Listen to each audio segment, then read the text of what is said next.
Bebe Cool y'omu ku bayimbi abaperforminze mu nkuuka era ng'oggyeko abayimbi abalala abazze ne baperforminga ba Mickey Wine, ba King Saha, baani bonna bazze ne baperforminga wabula ate yewe yalinye ku stage. Abaana bano ababeera mu audience ne bakwata obucupa ne batandika okukanyuga wabula ate babadde batandika okukanyuga obucupa obwo ne babayingira mu security nejja negganga ya Alien Skin abaana ba Fangoni awo ne basooka ne babayingiramu lwasonga be babadde bamuwa protection era ngenda kulagawo ka video maaso sebo security yabadde ku Bebe Cool baana ba Fangoni era mugenda balaba nenga mukwana welcome to my channel. This is Patricia's latest. Remember to subscribe, like and share. Tap the notification bell so that you can be notified whenever I upload new videos on my channel.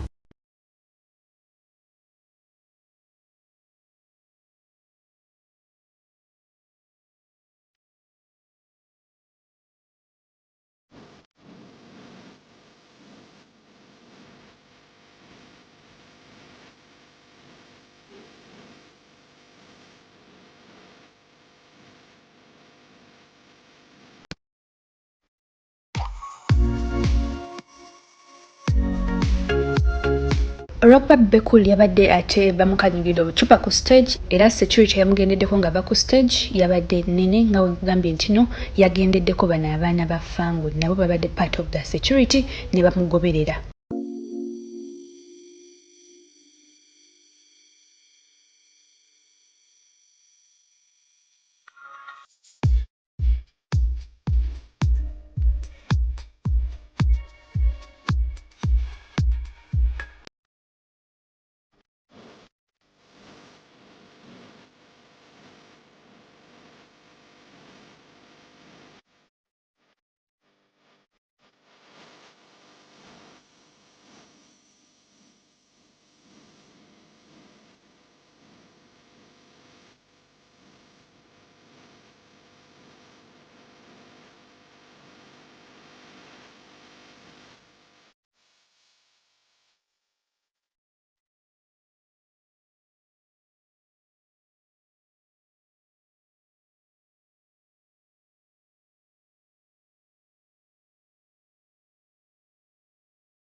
Nina Guy gwe nawulidde wano ng'agamba muganda wa Bobi Wine ategeera ng'abonga ku Bebe Cool.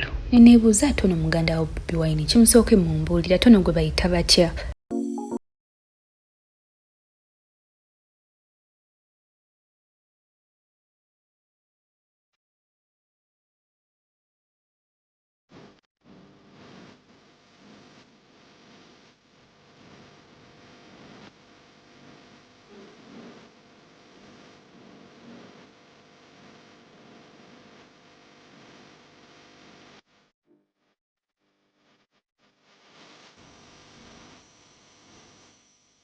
Ate Bebe Cool bw'ate wabadde mukwano naye nga gwe ky'omanya yakubye obuyimba yadde katono kakankanya wasibuka wa ziwayawaya zonna yagenza ate n'azikuba mu nkuuka naye nga nkujjukiza nti teweerabira kubanga osubscribing, liking and sharing, tapping a notification bell obeere nga getting notified buli ntekayo videos empya ku channel eno. Thank you so much for watching and loving Patricia's latest. Bye bye.